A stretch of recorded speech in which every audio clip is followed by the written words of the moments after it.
यदा यदा हि धर्मस्य ग्लानिर्भवति भारत अभ्युत्थानम् अधर्मस्य तदात्मानं सृजाम्यहम् परित्राणाय साधूनां विनाशाय च दुष्कृताम्। लक्ष्मण रेखा क्रॉस नहीं कर पाया था, तो इसी तरीके से आप जब इस सत्संग रूपी लक्ष्मण रेखा के अंदर रहोगे तो मन रूपी रावण कितना भी बलिष्ठ हो वो आपको कुछ नहीं बिगाड़ पाएगा। और जहां आप इस रेखा से बाहर निकले तो आपको ये कौन से गर्त में ले आके गिरा देगा पता नहीं। और सिर्फ एक सीढ़ी गिरना होता है, बाकी तो अपने आप लुढ़कते जाओगे। कभी आप देख लो किसी व्यक्ति को ऊपर से लुढ़कते हुए देखो, आप चिल्लाते हो ए लुढ़कता आ रहा है, और एक सीढ़ी लुढ़कता है 5 सीढ़ी फिर 7 सीढ़ी नीचे धाम से बिना उसके जम मार के आ जाता है नीचे तक। तो क्यों आया? क्योंकि सावधानी हटी, दुर्घटना घटी। कभी भी देख लो आप, एक्सीडेंट होता है, कोई बात होती है, दूध उबल रहा है, गिर गया, एक पल आपका ध्यान हटा, दूध गिर गया, बाद में पछतावा क्या होता है। तो एक पल ध्यान काहे हटाया? मुख्य बात ये। बहुत अच्छी बात गुरु जी बोल रहे थे, जब भूली तू आपसे तो भासे संसार। जब भी आप अपने को भूलते हो मैं कौन हूं, तभी आपको संसार भासता है। हर समय अपने को याद रखो। आप हर समय अपना नाम याद रखते हो, मेरा नाम ये है। हर समय अपनी पोस्ट याद रखते हो, मैं डॉक्टर हूँ, वकील हूँ, मैं इंजीनियर हूँ, याद रखते हो। हर समय सोते समय भी याद रखते हो। जब आप हर समय अपना नाम याद रखते हो, अपनी पोस्ट याद रखते हो, अपने बच्चों का नाम याद रखते हो, तो तुम अपने स्वरूप का उसका याद काहे नहीं, तुम्हें कौन हूं। फिर घूम फिर के एक बात आ जाती है, घूम फिर करके सब तो बात क्या आ जाती है, कोई चाहना। जब भी कभी आप अपने ब्रह्म पद से गिरोगे तो कोई चाहना, ये चाहना ऐसी डाइन है जो हमको हजारों बार गिरा चुकी है और फिर गिराने के लिए तुली रहती है। तो यहाँ सावधानी हटी तो हम गिरे। और इसीलिए गुरु ने कह भी दिया है, क्या बोला है, तुम पूरे ब्रह्म हो, पूरे पूर्ण ब्रह्म हो, आधे अधूरे नहीं ना। और उसकी पहचान नहीं कि आप देख लो, मिला लो भगवान से अपनी फोटो, जैसे कृष्ण, जैसे राम, जैसे गुरु नानक, जैसे कबीर, उससे आप क्या फर्क है? अब बता दो क्या फर्क है? कोई फर्क है नहीं। तो इसके लिए बहुत अच्छी बात बोली भगवान ने ना, बहुत अच्छी बात बोली इसके लिए कि आप जो ना, आप हर समय अपने स्वरूप के ध्यान में रहो। इसी लाइन आती है, जब भूली आपसे तो भासे संसार। हम ये दिन भर याद रखते हैं, मैं ठाकुर, मैं पंडित, मैं इंजीनियर, मैं फलाना, हर समय याद रखते हैं। बस यही भूल जाते हैं मैं ब्रह्म हूं। मैं क्यों भूल जाता हूं भाई? कभी अपने अंदर में फिर को चाहना। और एक सबसे बड़ी बीमारी दुनिया में क्या है? सबसे बड़ी बीमारी, लोगों में अच्छा समझें, ये ऐसी बीमारी है ये नहीं जाती। लोगों में अच्छा समझें, वो अच्छा समझने के चक्कर में आप सबके बुरे हो जाते हो। गुरु जी ने बहुत अच्छी बात बोली, कहा तुम अच्छा अपने को समझाओ नहीं, तुम अच्छे बन जाओ तो सारी दुनिया तुम्हारी कदर करेगी। और अच्छे कब बनोगे?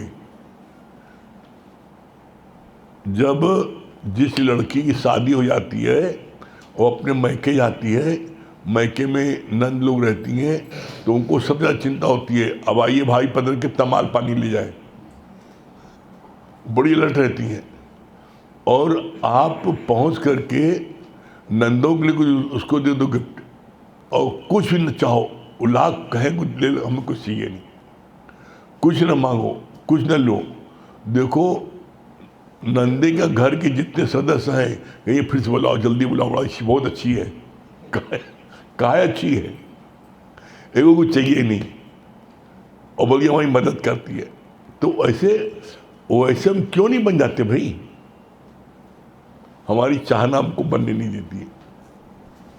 हम लोग बहुत भाग्यशाली हैं कि हम लोगों को दादा भगवान के पॉइंट्स पढ़ने का मौका मिल रहा है हम लोगों को, और हम लोगों का 79 कल पॉइंट्स हुआ था। भगवान अपने भक्तों को 3 चीज़ें देता है, गरीबी, निंदा और बीमारी, ये 3 चीज़ देता है। आज 80 नंबर पॉइंट से 80, प्रभु का सुमरन साधु के संग, प्रभु का सुमरन साधु के संग। बहुत अच्छी बात गुरु जी बोलते हैं इसके लिए, you just tell me what is your company, I will tell you what is your character.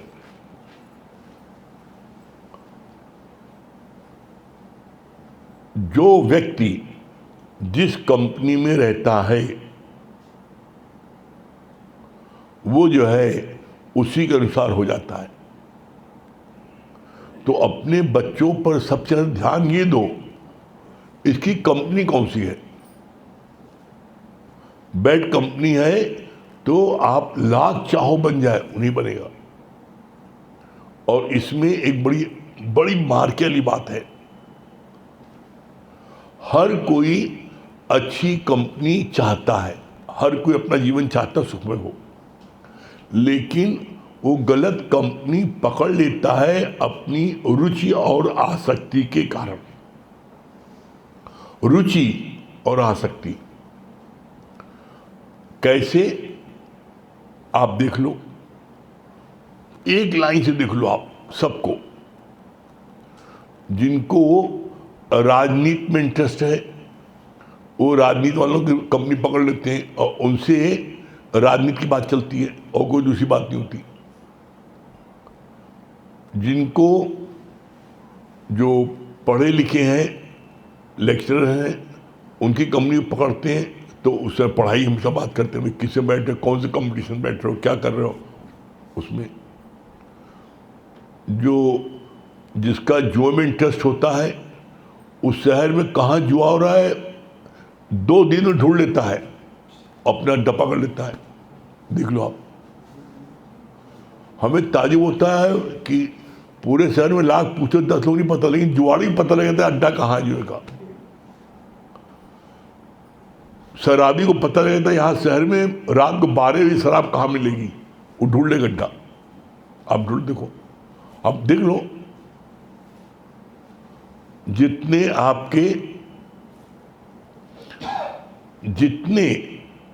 आपकी जो है शराबी जुआड़ी, और आप उनको देख लो, जितने होते हैं सट्टेबाज वाले, वो सट्टेबाजी ढूंढ लेते हैं कहाँ सट्टेबाजी चलती है। जितने लफंगे स्टूडेंट हैं उन्हें पता है कहाँ का बढ़िया लड़कियाँ मिलेंगी, कहाँ का अच्छी लड़कियाँ खूबसूरत हैं, उनको अड्डा सब पता है, वहाँ उनके साथ चले जाएंगे। मतलब जिस चीज़ में जिसका इंटरेस्ट होगा वो उस कंपनी को ढूंढ लेता है और उसकी आसक्ति उसको वहाँ से निकलने नहीं देती।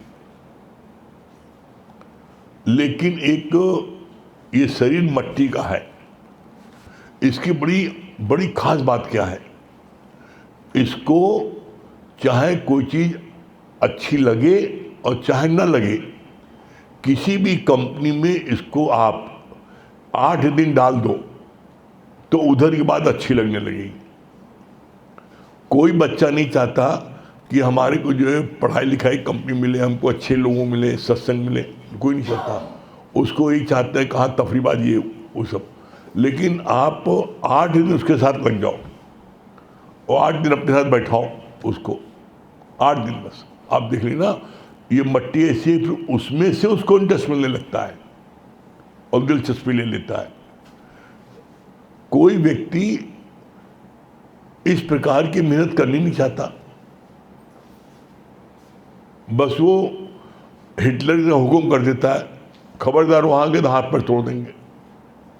तुमने क्या प्रयत्न किया? तुम चाहते हो बच्चा मोबाइल न देखे, तुम चाहते हो बच्चा टीवी न देखे और पढ़े, तो क्या आपने टीवी देखना बंद किया? आपने मोबाइल देखना बंद किया? हम देंगे तुम मत देखो, कैसे चलेगा? गुरुजी बोलते हैं इसके लिए तुम्हें तब करना पड़ेगा, तुम्हें उदाहरण पेश करना पड़ेगा। नहीं देखो बेटा हम भी नहीं देखते, तुम ऐसे करो। हम बच्चों से कहते हैं सुबह उठो, जाओ दौड़ने जाओ, खेलने जाओ, वो अपना सोने 9 बजे तक, वो कहाँ जाएगा भाई?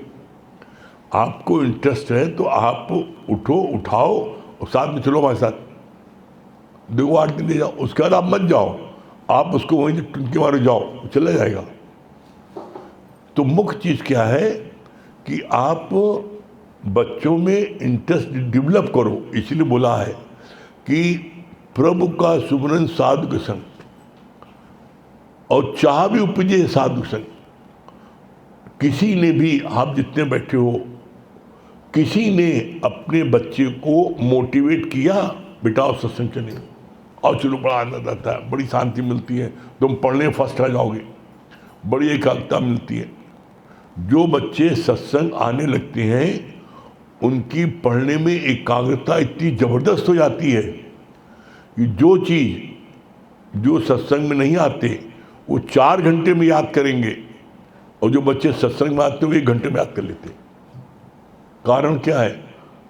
कारण ये, जो बच्चे सत्संग में नहीं आते तो वो किताब तो खोल लेते हैं और पढ़ते भी रहते हैं, और पढ़ते पढ़ते क्या होता है, पढ़ते पढ़ते उनका ध्यान एकदम से चला जाता है, फलानी हीरोइन बहुत बढ़िया है, फलानी हीरो बहुत बढ़िया है, और काश हम भी हीरो हो जाते, काश हम भी हीरो नहीं आते। अब वो उसी मुंगेरिया सपने में डूब गए और घंटे 2 घंटे 3 घंटे उसी में डूबे रहते हैं। फिर उनको हो जाता रही हम तो पढ़ने बैठे हैं, और तब फिर ध्यान लगाते हैं, उधर से खींच के ध्यान लगाते हैं पढ़ने में। तो कहने का मतलब ये कि इसके लिए ज़रूरी है अभ्यास। बच्चों को आपने साम दाम दंड भेद चारों नीति अप्लाई करके आपने सत्संग लाए, और चलो संडे को चलो, आओ चलो तुम्हें घुमा लाए, और चलो बड़ा अच्छा रहेगा। उनको ये ब्रह्म ज्ञान के 2 वचन मिलेंगे। आप 200 वचन सुनोगे और आपको 200 वचन सुनो, शायद 2 वचन याद हो, लेकिन वो बच्चे 2 वचन सुनते हैं, दोनों याद हो जाता है उनको, वो भूलते नहीं, उनकी मेमोरी बड़ी शार्प होती है। वो चाहे खेल कूद रहे हो और क्या वाणी चली सब याद हो जाएगी। क्यों? कारण क्या है? कभी महसूस किया? कारण ये कि उनकी स्लेट एकदम साफ है और तुम्हारी स्लेट एकदम कालिक भरी है।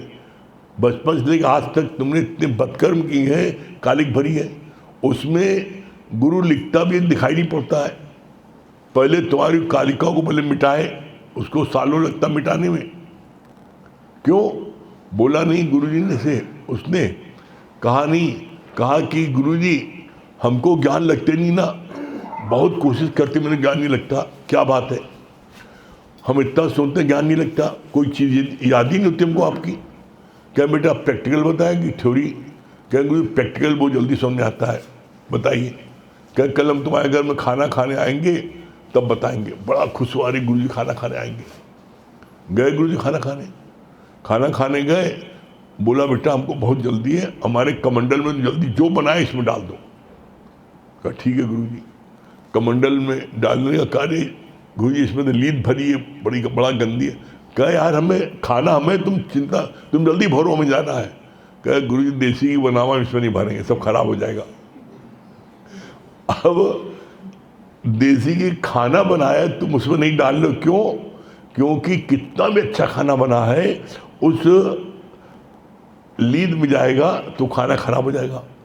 उसी तरह ज्ञान कितना अच्छा है, लेकिन तुम्हारे अंदर में इतनी कालमा भरी है कि उसमें जाकर गोभी काली हो जाता है, खराब हो जाता है। तो ज्ञान नहीं भरो, पहले ज्ञान भरने की जगह पहले अपने मन की करो सफाई और तभी देगा प्रीतम दिखाई। आप कॉमन सेंस देख लो, आप दूध लेते हो तो रात के उसी गंदे संदे जिसमें आपने सब्जी बनाई है उसी में दूध ले लेते हो क्या? फट जाएगा। उसको अच्छे से मांजते हो, खूब धोते हो और तब दूध लेते हो। एक दूध लेने के लिए तुम भगोने को अच्छे से मांजते हो, साफ करते हो, तब दूध लेते हो। और ब्रह्म ज्ञान हम नींद भरे उसमें ले लेंगे। आप बोलो, एक प्रैक्टिकल बात करो। इसीलिए बोला है सबसे पहले हमें अपने मन को साफ करना है। हम अपने मन को साफ करेंगे तो फिर क्या होगा? परमात्मा एज इट इज साफ साफ आपको फील होगा। वो परमात्मा फील कैसे होगा? जैसे सूर्य आप शीशे में देखते हो, पूरा सूर्य दिखाई पड़ता है शीशे में, वैसे आप परमात्मा को देखोगे। लेकिन कब? जब अपने मन की करो सफाई तभी देगा प्रीतम दिखाई। तो यहाँ पर जो गुरु जी बोलते हैं, कितना अच्छा गुरु जी ने बोला है, प्रभु का सुमरन साधु के संग। प्रभु का नाम आप जब साधु संतों के बीच में रहते हो तो उनके बीच में दिन भर प्रभु का नाम ही लिया जाता है। वो कोई दूसरी चर्चा करते नहीं ना, न वो राजनीति करते हैं, न किसी की बुराई न भलाई, न किसी की लेना देना। वो सिर्फ दिन भर प्रभु की चर्चा करते हैं। तो आप वहाँ जब रहोगे तो आप क्या करोगे? झक मार के आपको याद करना पड़ेगा।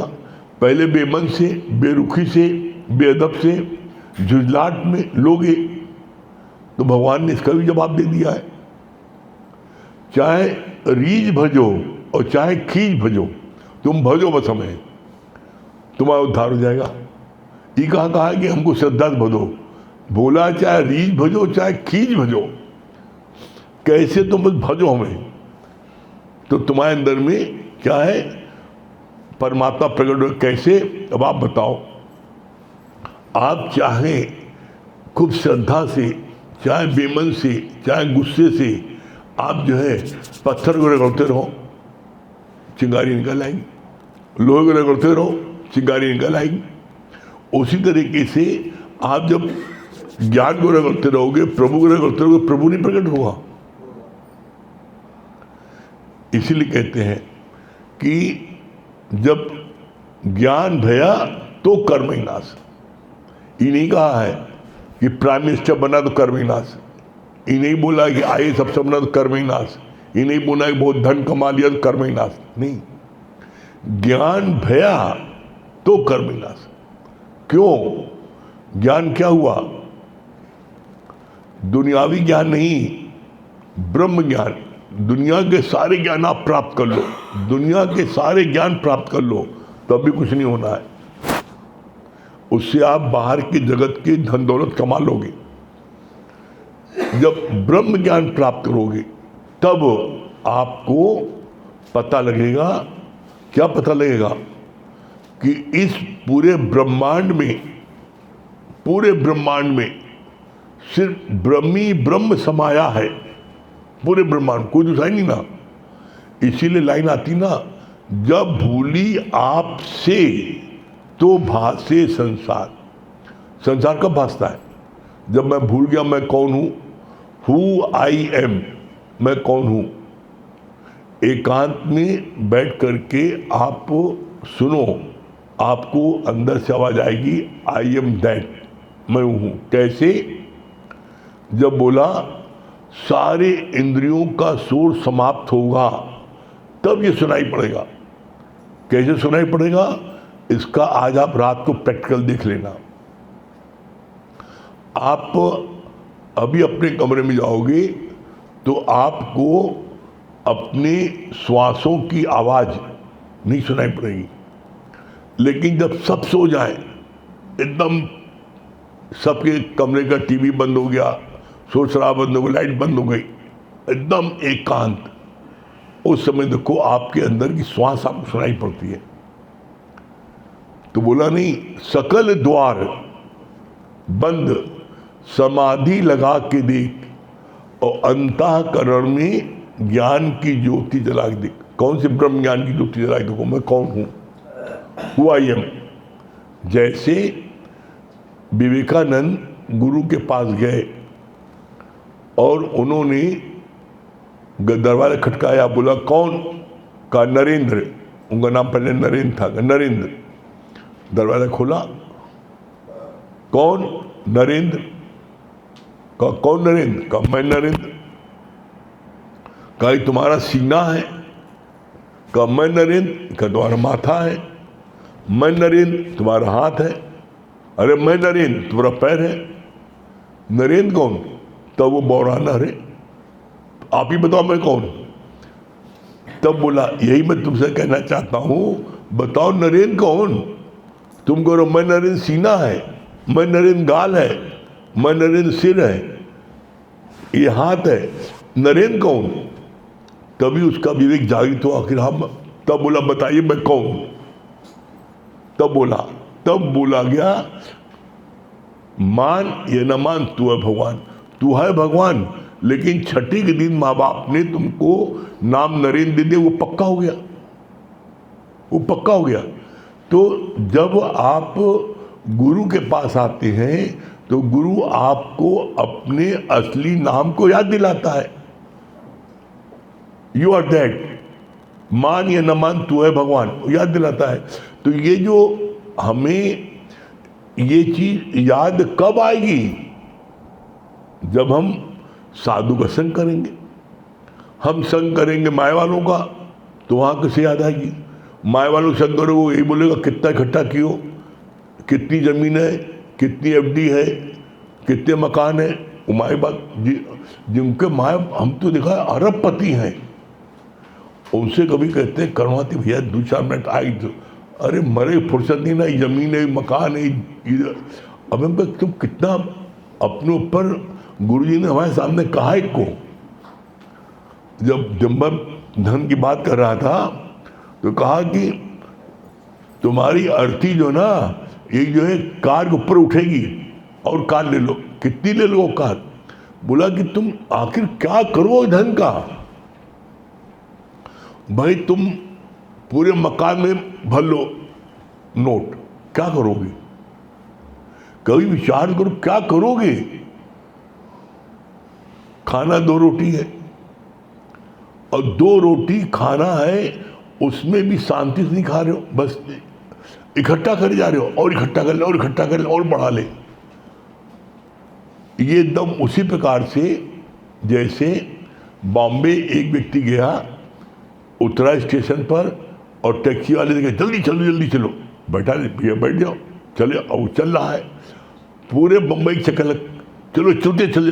अरे कहाँ जाए भैया बताओ, चलते जाओ बस। एक खड़ा, आखिर कहाँ जाना है तुम्हें, कहीं हमें खुद नहीं पता कहाँ जाना है, कहाँ जाना नहीं पता है। बस उसी तरीके से व्यक्ति खावा चाहिए खावा चाहिए खावा चाहिए, नोट कमाता जा रहा है। अरे क्या करोगे भाई, तुम्हारे खाने के लिए, अच्छे से खूब शानदार ढंग से रहने के लिए तुम्हारे पास सब कुछ भगवान ने दे दिया है। अच्छे से इज्जत से रहो, खूब अच्छे से खाओ पियो, खिलाओ पिलाओ, सब करो। अब इसके बाद क्या चाहिए बताओ। इसके बाद तो आसक्ति है धन जोड़ने की, और ये धन जोड़ने की आसक्ति दुनिया में आज तक किसी ख्वाहिश पूरी नहीं हुई है। धन जोड़ने की हवस कितना भी किसके पास हो जाए, ये हवस खत्म नहीं होती। इसीलिए गुरुजी ने बोला जब आवे संतोष धन, सब धन धूल समान। बोला जब आवे संतोष धन, जब जीवन में संतोष आ जाता है तो सब धन धूल समान है। और संतोष कहाँ आता है, जब हम गुरु शरण आते हैं, जब हम साधु संतों को संग करते हैं। हमें गुरु समझाता है खाना 2 रोटी है, 6 फीट की जगह पर लेटना है। अब तुम चाहे 10 कमरे का मकान ले लो, लेटना एक ही कमरे में, एक पलंग पर है 6 फीट के बस। और ऐसा तो नहीं ना कि 20 कमरा तो अपनी टांग आधे काट काट के 20 कमरे फैला दो। एक कमरे में रहना है 6 फीट जगह में, उसके लिए मतलब कभी मन में, गुरु जी बोलते हैं बैठ के कान में सोचो, आखिर किस ओर तेरी मंजिल और किस ओर जा रहा है, तुम्हारी मंजिल किधर है। एक तरफ शांति, आनंद, संतोष, प्रफुल्लता जीवन में है, आप खूब अच्छे से खा रहे हो, खूब अच्छी हेल्थ, खूब मजे से टहल रहे हो, घूम रहे हो, समाज में आपको खूब मान सम्मान है, सब कुछ है। अब उसके बाद भी आप सत्संग में नहीं आते, संत के पास नहीं आते, गुरु पास नहीं आते, तो फिर क्या करे प्रभु, क्या करे हरि। भाई तुम सोचते हो कि हमें माया वालों के पास बैठ करके हमें शांति मिल जाएगी, बस फिर बात आ जाती ना, चलनी मुद्दू कर्मन करो। कल की लड़की भाग गई, अरे बाप रे काला मुँह कर दिया। अरे जब तुम रात दिन माया की बात करोगे, संस्कार नहीं दोगे, तो लड़की हो चाहे लड़का हो सब आवारा हो जाएंगे। गुरु जी कहते हैं शादी ब्याह में कार नहीं दो लड़के बच्चों को, कार देने की उनको संस्कार दो। जब संस्कार दोगे तो कभी गलत कर्म नहीं कर सकते। हम संस्कार देने के लिए तो कोई प्रयत्न नहीं करते, और चाहते मेरे बच्चे रामचंद्र जी बन जाए, सीता जी बन जाए। कैसे बन जाएंगे भाई, आप बताओ। आप कौन सी शिक्षा दे रहे हो भाई। कभी आपने कोशिश की तो बोला जो सबसे जरूरी है जीवन में ब्रह्म ज्ञान, उसको सबसे लास्ट में रख दिया। शादी ब्याह होगा, पार्टी सार्टी होगी, बच्चों को ले चलो, चलो बच्चों को ले जाओगे, लेकिन सत्संग में बच्चों को मोटिवेट करोगे तो किसका दोष है। इसलिए कहते नहीं, पहली माँ जो है पहली टीचर होती है। बच्चों को मोटिवेट किया, आप बच्चों को मोटिवेट करिए, और बच्चे जो है अगर लायक न बने तब कहना। पहले गुरुकुल होता था, वहाँ पर बच्चों को शिक्षा दी जाती थी है कि बेटा सुबह उठो, माँ बाप के पैर छुओ, उनकी आज्ञा में चलो। पर आज कौन जो स्कूल में शिक्षा दी जाती है। बस अगर कहीं थोड़ा बहुत संस्कार या भारतीय संस्कृति की शिक्षा दी जाती है तो वो आपके जो सरस्वती स्थित मंदिर में, बस और कहीं नहीं।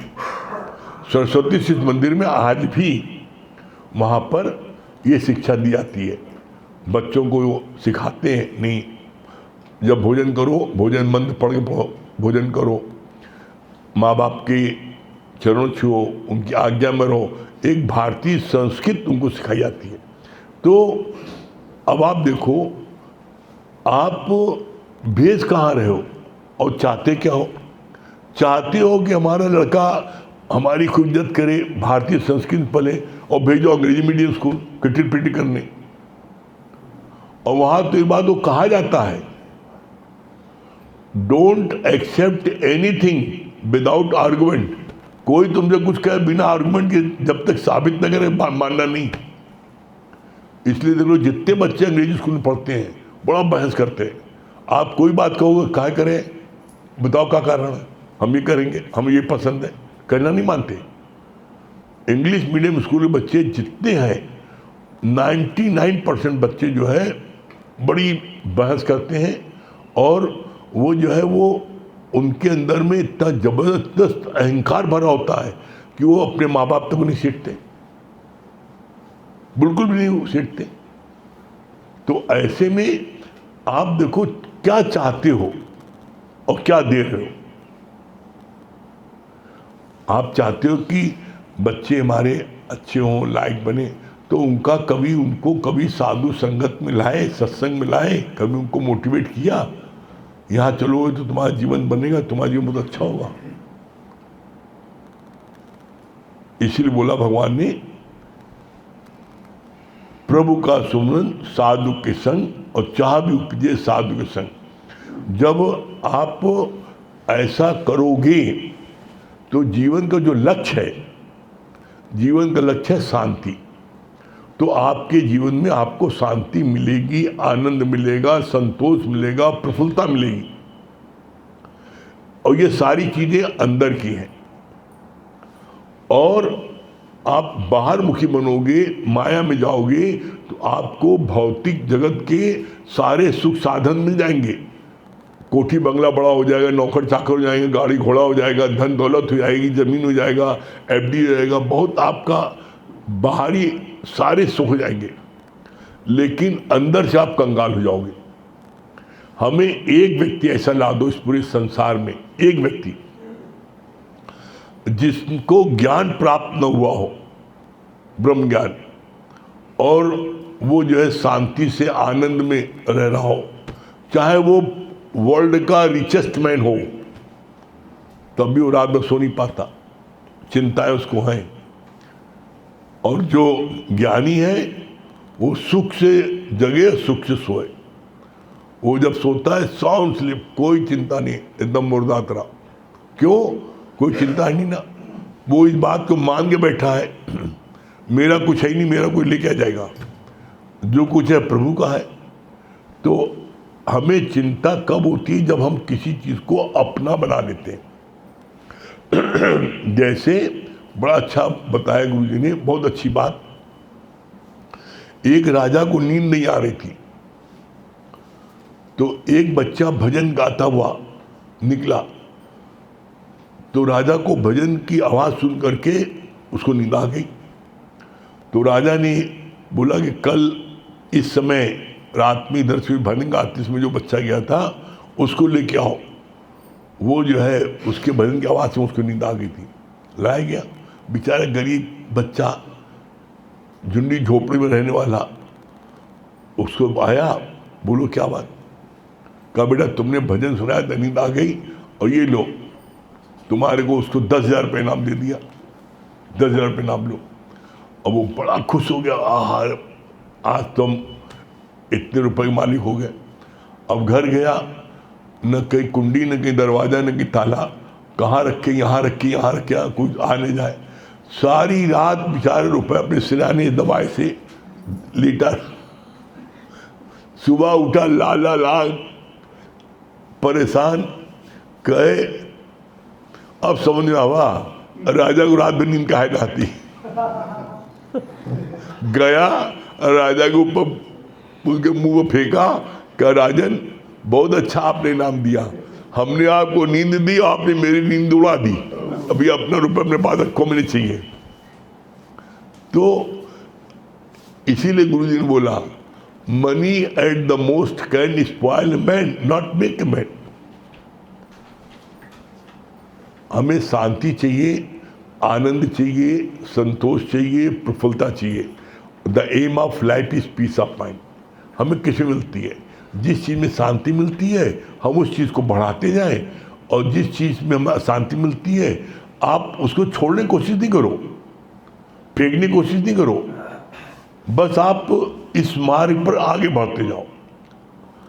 जितनी देर आप सत्संग में बैठोगे उतनी देर आप अपनी माया से दूर होगे नहीं। कहा बस इसका समय बढ़ाते जाओ, वो अपने आप छूट जाएगी। छोड़ने चक्कर में रहो, छोड़ोगे तो अहंकार आएगा।